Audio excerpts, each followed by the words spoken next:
Hey guys, good morning. Wanted to go over, I just made a short of this, want to make a little bit longer video of grow out tanks and how they work. If I sound kind of weird, I'm still going through a little bit of concussion symptoms.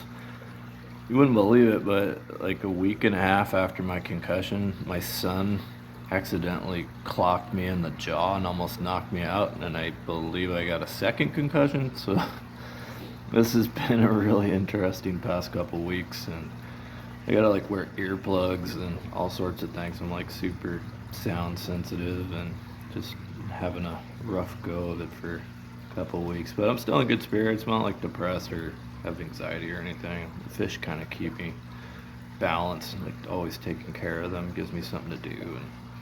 And one of the good things about fish keeping, if you got anything going on in your life, it can balance you out sometimes, taking care of your little loved ones.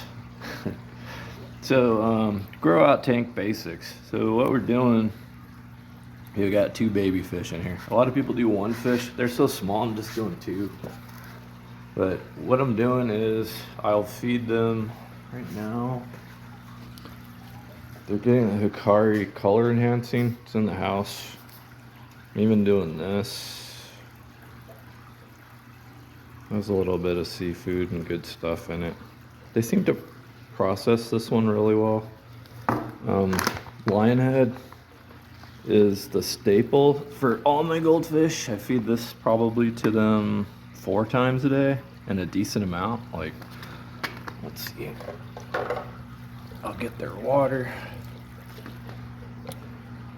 And then I do,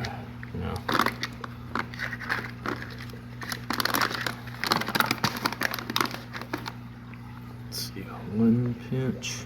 Make sure you don't drop the little, especially if you have a garage tank or anything, you don't want ants or cockroaches or anything, because this Ikari linehead like really smells like seafood, and literally any animal, insect or whatever is gonna smell it and want a piece. So make sure you don't have any little pellets lying around. So this I'll let soak. I even let it soak 10 minutes to an hour sometimes, as long as whenever I come back and throw it back in there, it'll gain a little bit of size, but then they'll be able to digest it a little better. Especially Thaioranda, for some reason, this stuff can cause swim bladder if you just throw it in there all the time. None of us ever want swim bladder, the ultimate crappy thing with orandas and goldfish, right? Okay, so today I just changed their water. So this is 10 gallon. It's probably like 3 full buckets of these. I just empty coffee container into these and then dump these into, I'll show you guys, dump this into this lovely tree right here.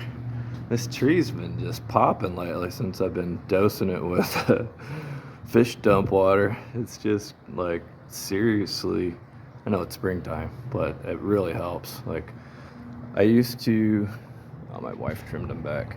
I used to only dump the fish water into this plant to see the difference between that one and this one.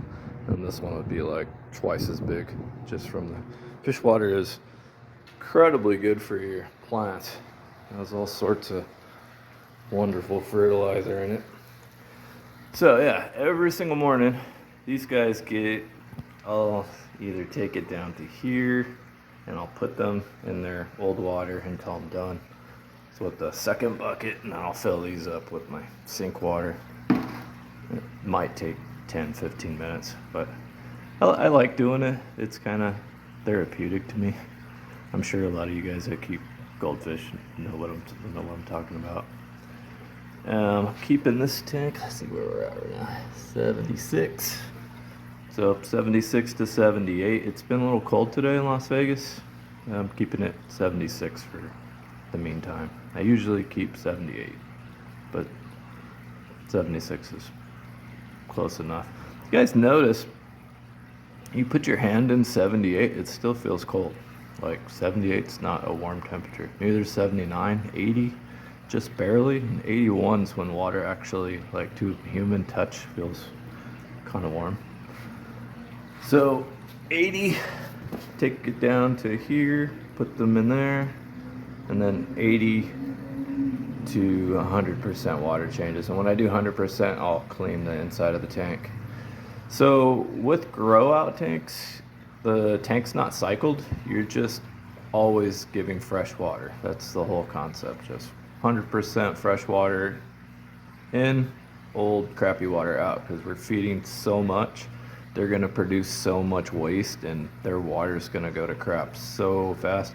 It doesn't matter the filtration. You're just like, I just have that on there just for something to filter out some of the poo.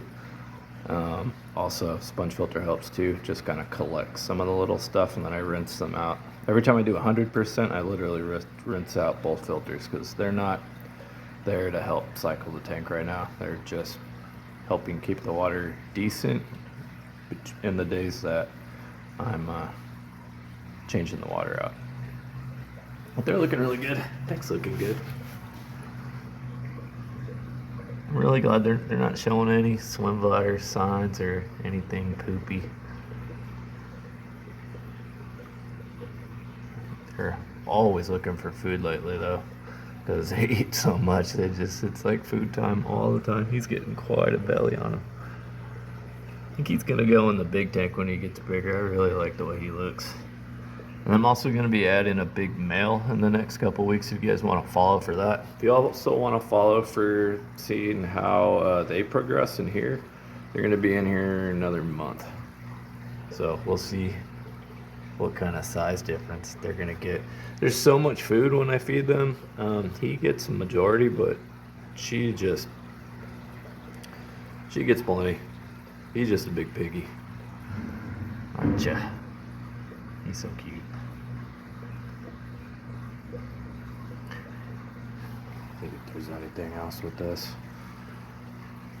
Not really. I'm gonna have another video today about another male fish that I like from Goldfish Island. I like posting videos with little pictures of them. Some of them, they take such good pictures at Goldfish Island. It's so easy to just take the picture and crop it